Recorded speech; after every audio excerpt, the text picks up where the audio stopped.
The gavel slammed, echoing like thunder through the courtroom. I could feel every eye burning into me, waiting to see if I'd break. Across the aisle, my younger brother smirked, his lawyer thundering the accusation. Ethan Mercer has been hiding an inheritance worth $800 million. My hands clenched into fists, rough from years of labor, but my voice didn't shake. If protecting the land means losing everything else, my family, my reputation, even the woman I loved, then so be it. And just as the judge leaned forward to question me, the heavy doors burst open, and the story that would tear my life apart truly began. If you've ever felt dismissed, betrayed, or made to feel invisible, or maybe you've experienced the deepest loneliness or that unbearable pain of losing those you love most, share it. Leave a comment, tell me where you're watching from. And don't forget to subscribe because maybe the next story will remind you of your own strength. I grew up in the mountains of Montana where the air was sharp with pine and winters bit through every layer of clothing. My name is Ethan Mercer, and from as early as I can remember, I was taught that survival wasn't a choice, it was a duty. My father's voice still echoes in my mind. The land will test you, son. Respect it or it will break you. By the time I was 10, I could split logs with an axe taller than me, my small hands blistered and raw. I trudged through knee-deep snow, carrying firewood to our cabin, watching my breath curl white against the frozen air. I was proud of it. I thought those struggles made me strong. But strength, as I learned later, was not the same as worth. Because while I carried the weight of winters on my back, my younger brother, Chase, grew up under a softer sun. By the time he was old enough to swing an axe, our family's fortunes had shifted. My parents had left behind the hard timber camps of Montana and moved us to California's coastline, chasing business opportunities that came like waves. Chase never knew hunger, never felt the cold gnaw at his bones. Instead, he lived in warm rooms with polished floors, dressed in crisp clothes that still smelled of department store tags. I can still hear his laugh when I tried to teach him how to start a fire. "Why bother, bro? We've got central heating." He tossed the flint aside like it was some broken toy. His world was surfboards, friends with shiny cars, and the glow of city lights. Mine was the crunch of snow, the crackle of wood burning, and silence so deep it could swallow a man whole. Did I envy him? Sometimes. But more than envy, I feared what those easy days were making of him, where I carried scars that reminded me to stay humble. Chase carried confidence that sometimes crossed into arrogance. He believed the world owed him something, while I believed the world only gave what you earned. One evening, I asked him straight, "Do you ever think about learning what Dad taught us? How to fish, how to survive out there?" Chase smirked, leaning back in his chair, his designer jacket catching the light.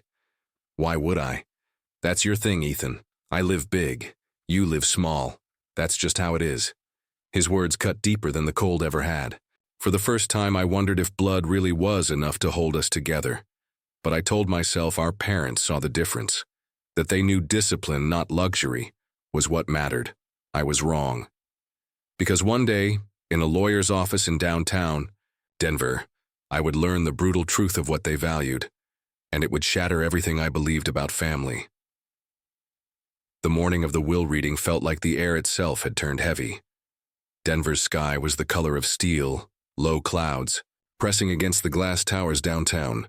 I walked into Samuel Whitaker's law office, my boots echoing across marble floors that seemed too polished for grief. My heart thudded in my chest, not out of hope, but dread. Chase arrived late, as always. He pushed through the glass doors in a tailored suit, flashing a smile like he was walking into a party, not our parents' final judgment. He clapped me on the shoulder, his cologne sharp and foreign. "Relax, big brother. I'm sure Mom and Dad took care of both of us." Didn't answer. My throat felt tight. Whitaker, a silver-haired man with rimmed glasses, sat behind a long oak table. He folded his hands with the gravity of a judge. "Gentlemen, I offer my condolences once more. As executor of your parents' estate, it is my duty to read their final will." His voice was calm, but it cut like a blade. The first word struck me harder than any winter storm. To our youngest son, Chase Mercer, we leave the beachfront estate in Newport, California, valued at over $12 million. Along with liquid assets including stocks, bonds, and multiple bank accounts. Chase's grin widened, a spark of triumph in his eyes. He leaned back in his chair, exhaling a laugh that grated against my nerves. Whitaker cleared his throat, his gaze sliding toward me. To our eldest son, Ethan Mercer, we leave the ranch in Santa Fe County, New Mexico. The property is in need of restoration. I stared at the polished table, the wood grain blurring. My ears rang as if the room itself had turned hollow. A decaying ranch in the desert. That was my inheritance? After everything? After years of hauling firewood, learning discipline, carrying my father's lessons like scripture? Chase broke, the silence with a mock toast lifting an imaginary glass. Guess the desert suits you, bro. Forest guy turned desert rat. I wanted to speak, to shout that I didn't care about money, that my father's teachings meant more than gold. But in that moment, I felt stripped bare. Betrayed not just by my brother's arrogance, but by my parents themselves. When I stepped outside, the cold wind knifed through my jacket. Ava was waiting. She didn't hug me. She didn't even take my hand. Her eyes were already distant. So, what did they leave you? When I told her, she laughed, a short, sharp sound that echoed off the concrete walls. A rotting ranch? That's it? She shook her head, slipping off her engagement ring and slamming it into my palm. I can't tie my life to a man who clings to dirt while his brother lives like a king. She walked away, heels striking the pavement like hammer blows, each step pulling the last warmth from my chest. That night, with the ring burning cold in my fist, I drove toward the ranch in Santa Fe, where betrayal would meet revelation, and the ground itself would whisper secrets my parents never told. The drive south to Santa Fe felt endless. The farther I went, the more the world emptied. Towering pines gave way to red dust, then to long stretches of desert where the horizon shimmered like glass under the sun. Every mile deeper felt like I was driving into exile. By the time I reached the property, the sun was sinking low, painting the sky in streaks of orange and purple. The ranch stood alone at the end of a dirt road, sagging like an old man's shoulders. The wooden beams were splintered, the roof half-caved, and windows stared at me like hollow eyes. Wind whistled through cracks, carrying the dry scent of sagebrush and decay. I stepped inside.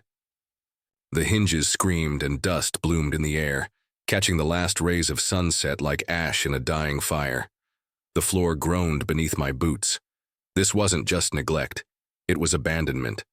The house that was supposed to be my inheritance felt more like a grave. My chest tightened. Is this all I was worth to them, I thought. After decades of obedience, of carrying my father's words like commandments, was this their final judgment? A ranch that could crumble at any second? I dropped into a broken chair, head in my hands. Ava's words still rang in my skull. I need a man who knows how to win. I had lost everything. My parents, my fiancé, and now the respect of my own bloodline. But as silence swallowed me, another sound rose, the faint hollow creak beneath my feet. I frowned, standing. One of the floorboards gave a strange echo when I pressed my boot down, as if the earth itself was hiding something beneath. Kneeling, I pried it up with a rusted knife I found on the mantel. The board lifted with a sigh of splinters. Beneath, it was a small wooden compartment, edges worn smooth by time. My breath caught. With trembling hands, I pulled out a metal box, its corners rusted, its weight heavy with promise. Inside, carefully folded, lay a map. The paper was yellowed, the ink faded but still legible. Lines snaked across it like veins marked with strange symbols, triangles, droplets, spirals. I recognized some of them. My father had taught me these when I was a boy. They weren't just markings. They were guides, indicators of underground water, mineral seams, and land rights worth a fortune. I sank back against the wall, the map clutched to my chest. A whisper of my father's voice stirred in my mind. The land is our mother. Never. Take more than she allows. $800 million or more stared back at me from that fragile parchment. My pulse pounded. I could be richer than Chase. I could win back respect, even Ava. But another voice rose inside me, sharper, colder. Or you could destroy everything your father taught you. I sat there in the dim light, torn between greed and duty, as the desert night closed in. The diner my mother once owned in Denver had always smelled of warm bread and coffee. But that evening, as I walked through the glass doors for her memorial, the air felt heavy, like grief clung to every wall. Candles flickered on each table, their flames bending in the draft whenever someone entered. On the counter, framed photos of my parents, my father's stern gaze, my mother's gentle smile, watched over the gathering like ghosts. Family and friends filled the small space, their murmurs mixing with the clinking of coffee cups. Some spoke kindly, recalling how my mother had slipped them extra pie, or how my father once fixed their fences in the dead of winter. I nodded along, but my heart felt hollow. And then Chase arrived. Late, as usual. He stepped in wearing a charcoal suit and polished shoes, his golden cufflinks flashing under the dim lights. On his arm was Ava. Her hand slipped casually into his as if she had always belonged there. My chest burned, but I kept silent, gripping the edge of a chair until my knuckles went white. When it came time for speeches, I rose, my voice trembling, as I spoke about nights by the fire, about my father's lessons. True value lies not in money, but in integrity. People nodded, some even wiped tears. For a moment I felt connected to them, as if my parents' memory truly lived in those words. Then Chase stood. His speech was short, rehearsed. Mom and Dad worked hard to give us a better life. I'll always be grateful. He sat back down, smirking as if he had just recited a shopping list. Ava clapped, her eyes glowing with admiration. For him, not for the parents she barely knew. Later, as people milled about, Chase approached with a glass of wine, Ava still at his side. He leaned close, voice dripping with mockery. Not bad. Big brother. But Mom and Dad would have been prouder if you did something bigger than this little diner. Ava giggled, tilting her head toward him. Yeah, some men know how to live large, Ethan. Others stay small. Their laughter sliced through me. Rage swelled in my chest, hotter than the desert sun.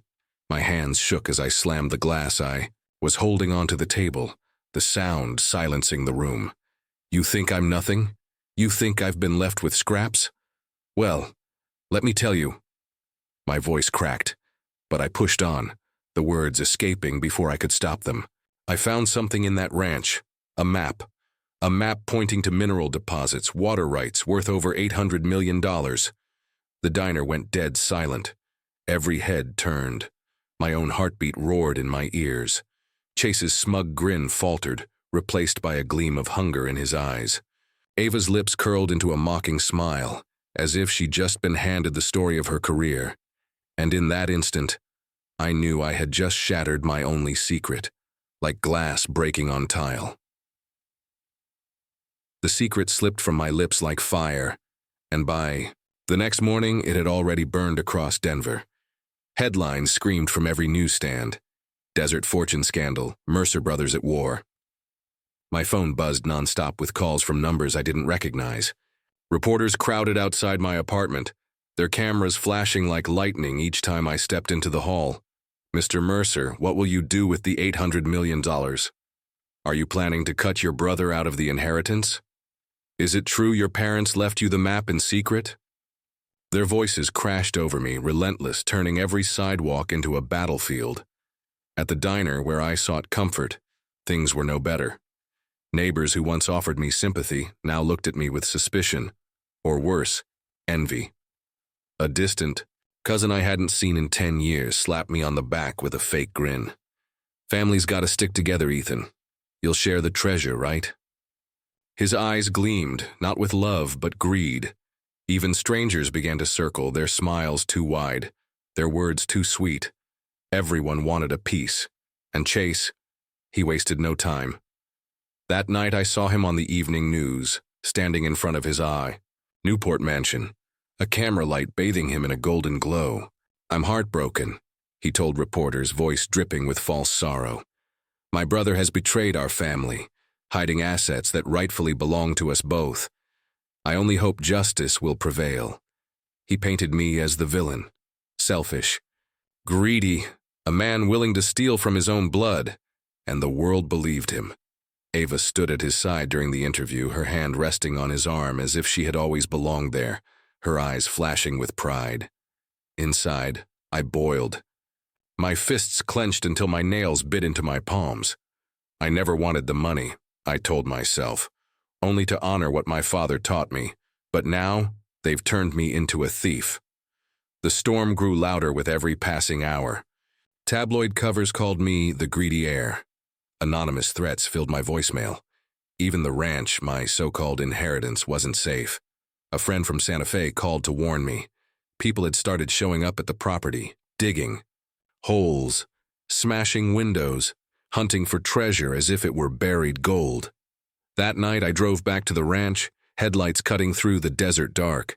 My chest was tight, my mind spinning.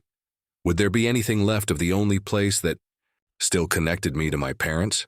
As I turned down the dirt road, I saw it, the faint glow of flames rising against the horizon. The ranch was burning. The flames licked the night sky, orange tongues twisting upward as if the desert itself were screaming. My truck skidded to a stop, tires spitting dust. The ranch, my last tie to my parents, was burning, smoke rising in thick, choking plumes. I jumped out, the dry wind searing my face with heat. Sparks rained down, stinging my skin. Every crack of wood collapsing was like a gunshot in the dark. I sprinted toward the barn, coughing as smoke clawed down my throat. Through the haze, I saw them. Two silhouettes moving fast, their flashlights slicing across the flames. Not rescuers, not neighbors. Intruders. One of them kicked over a beam to feed the fire. The other hissed, "Make sure the whole damn place goes up. He won't hide anything now." Rage surged through me, hotter than the fire. I grabbed a broken shovel handle from the ground and charged. My boots pounded the dirt, the heat pressing at my back. "Hey!" I roared. One man spun, eyes wide behind a black mask. He raised a crowbar, but I swung first. The shovel handle cracked against his arm, sending the crowbar clattering to the ground. He cursed and stumbled. The second man lunged at me, knocking me into the dirt. My head rang as gravel bit into my cheek. His weight pressed me down, fists hammering. For a moment, the world blurred into firelight and pain. "You're done, Mercer," he snarled. "That map belongs to everyone now." I twisted, adrenaline flooding my veins, and drove my elbow into his ribs. He gasped, loosening his grip. I scrambled free, snatching the crowbar from the ground. The fire's glow painted his mask red as I raised it high. For a heartbeat, I wanted to end it, to break him like he tried to break me. But my father's voice cut through the roar of flames. "Never take more than the land allows, not even in anger." I dropped the crowbar with a clang. The men, realizing they were outmatched, bolted into the darkness, disappearing into the desert night. I staggered back toward the ranch. The house groaned under the fire's weight, roof beams collapsing in a shower of sparks. The map, I had hidden it under the floorboards. My heart slammed. If the fire reached that compartment, everything would be gone. I dashed inside, smoke burning my lungs. Flames curled along the walls, the heat blistering. I fell to my knees, prying at the floorboards with bleeding fingers. The air shimmered, my vision swimming. And then, over the crackle of fire, I heard it. The crunch of boots on scorched wood. Someone else was inside the ranch with me.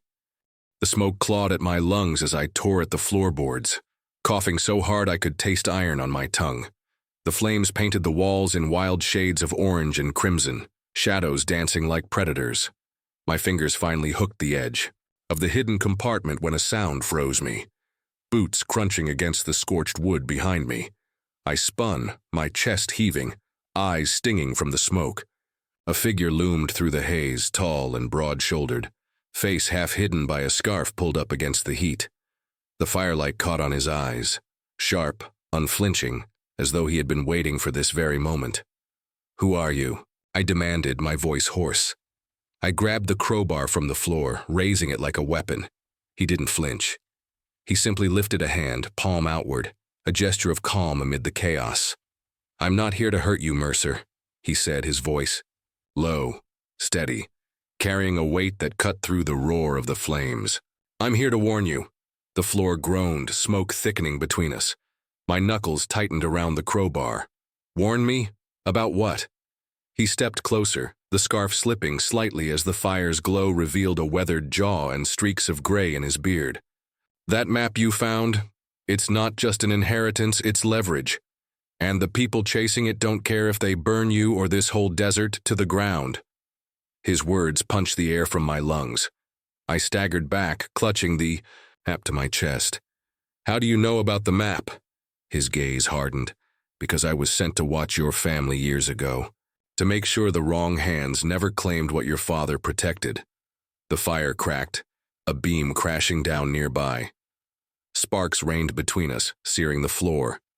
The man glanced toward the exit, then back at me. "Listen to me, Ethan. Your brother isn't acting alone. Chase is tied to something bigger: money, power, people who won't stop until they own everything under this land. If you stay here, they'll tear you apart. You have to disappear before it's too late."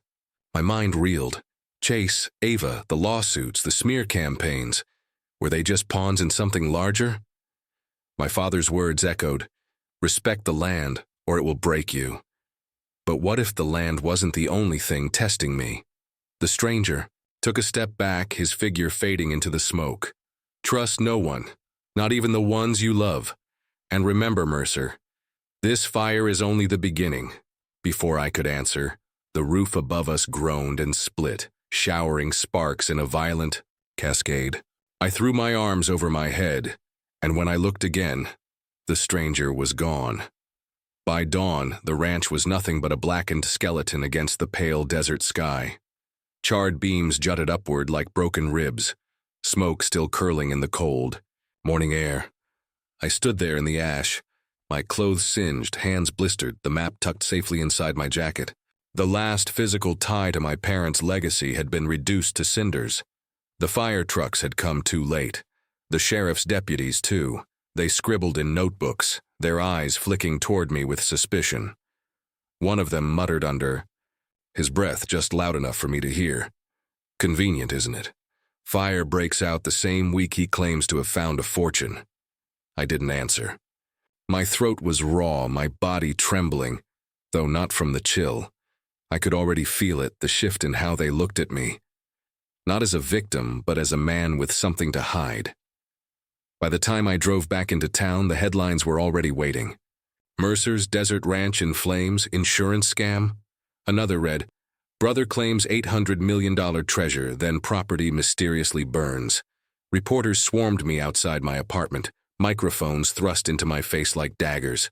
"Did you set the fire to hide the truth, Mr. Mercer? Where's the map now? Is it true you're refusing to share the inheritance with your brother?" Their questions collided like gunfire, each one accusing, none offering a chance to breathe. I pushed past them, my chest tight, shame crawling up my neck. Inside, I found a letter slipped under my door, thick, embossed with the seal of a law firm. My hands shook as I tore it open. Notice of legal action. Chase had filed a lawsuit accusing me of concealing assets, deliberately destroying evidence, and attempting to defraud the Mercer estate. His lawyer's words dripped with venom. "Our client believes Mr. Ethan Mercer acted with malice, hoarding the true inheritance for himself while tarnishing the family's name." I crumpled the letter in my fist. It felt like a net tightening. Around me, law, press, family, even strangers, all pulling me under. That evening, the diner, once a refuge, was no safer. Aunts, cousins, distant relatives leaned in close, their whispers sharp. "You should have shared it, Ethan. If you keep it, you're no better than Chase." Others eyed me like vultures circling a wounded animal. My father's words haunted me in the din. "The land is our mother. Respect it or it will break you." But now it wasn't the land breaking me. It was blood, greed, and the world's insatiable hunger for wealth. And just when I thought the night couldn't grow darker, my phone buzzed with a new message, a private number. Only 3 words. We know everything. The message, "We know everything," echoed in my head long after the screen went dark. I tried to breathe, but the walls of my apartment felt like they were closing in. For the first time, I realized this wasn't just about my brother's jealousy or Ava's betrayal. Something bigger was pulling the strings.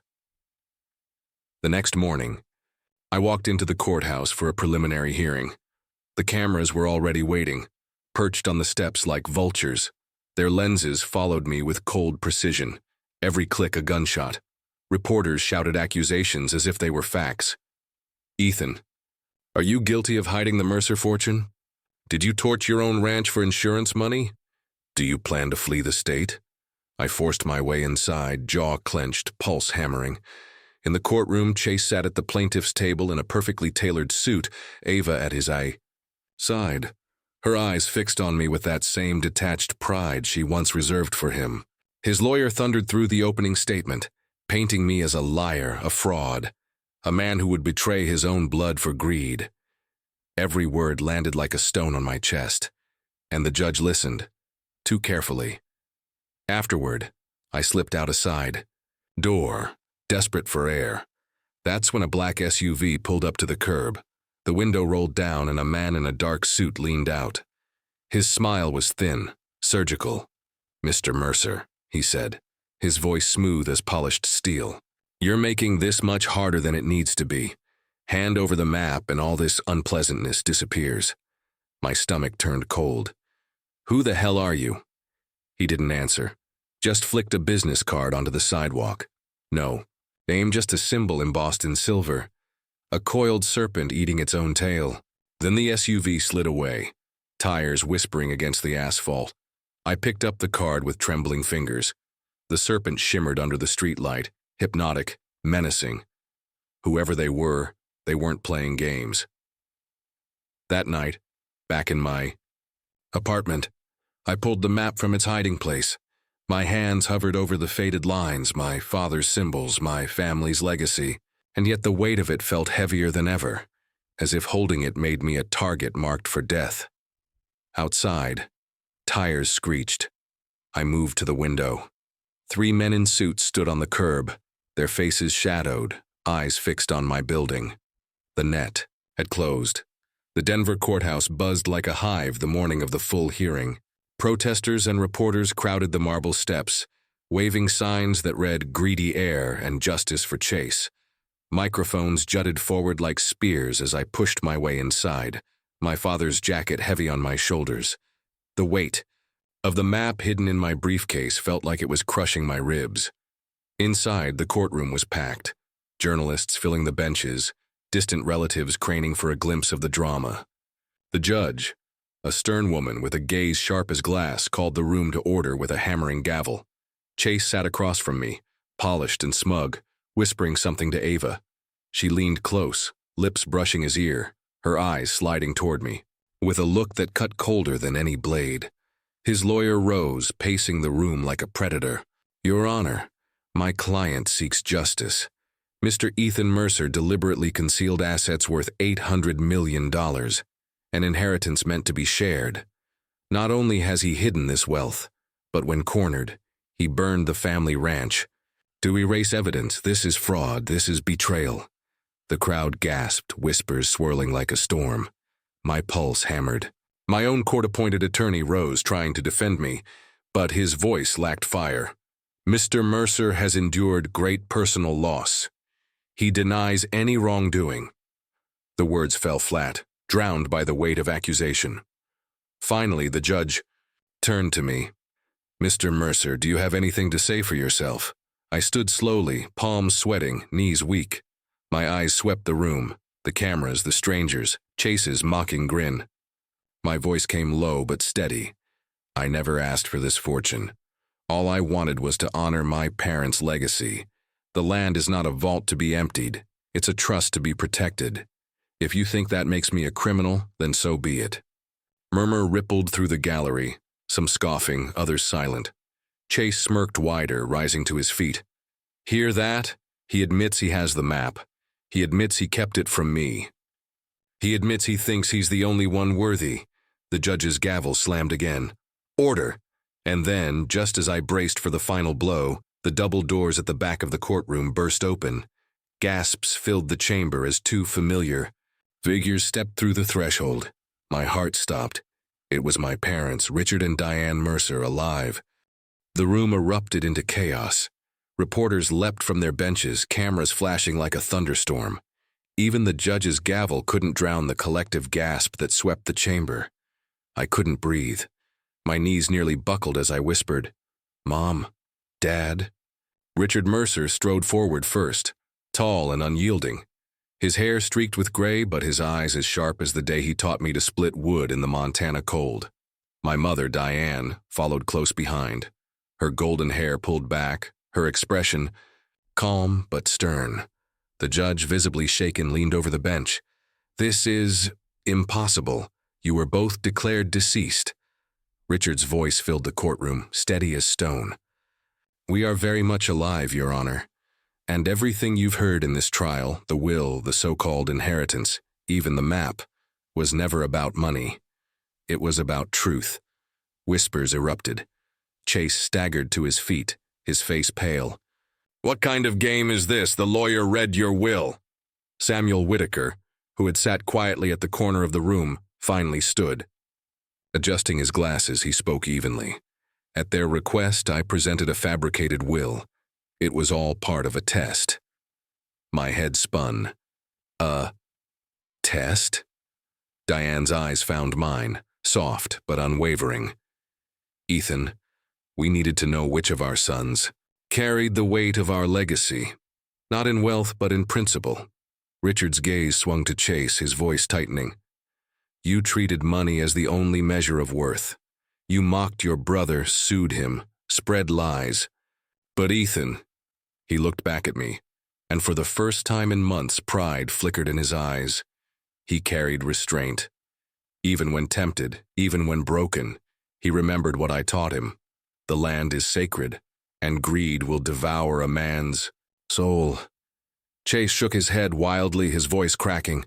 "This is insane. You faked your deaths. You ruined my life. You ruined yourself." Richard cut him off, his tone like a hammer. "We didn't kill your honor, son. You gave it away." The judge sat back, stunned as the entire courtroom buzzed with disbelief. I stood frozen, torn between relief and rage. My parents were alive. Alive. And yet they had let me drown in grief, let me become the target of lawsuits, of hatred, of Ava's betrayal. My chest heaved. "Why?" I whispered, voice raw. "Why put me through hell?" Diane stepped closer, tears glistening in her eyes. "Because, Ethan, true character only reveals itself when the world tries to break you. And now, everyone has seen who you are." The courtroom slowly quieted, though the air still buzzed with disbelief. My parents stood at the front, their presence commanding silence. The judge, unable to mask her astonishment, finally dismissed the case, declaring the will invalid and the lawsuit void. The sound of the gavel was not just a ruling. It was the shattering of chains I had carried for months. Chase slumped into his chair, face buried in his hands. For once, there was no arrogance, no smirk, just a broken man staring at the wreckage of his own choices. Ava slipped her hand off his arm, her eyes darting nervously around the room as if searching for an exit.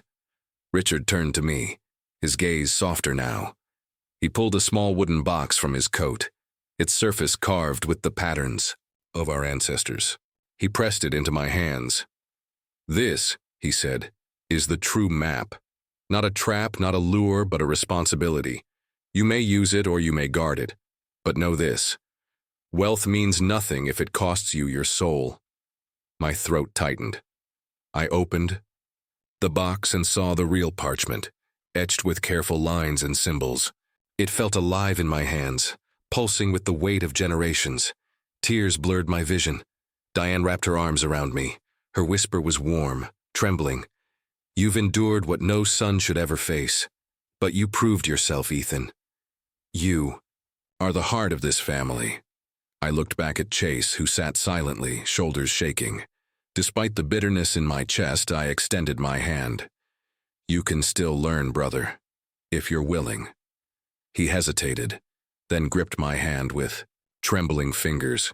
His eyes glistened, not with pride, but with shame.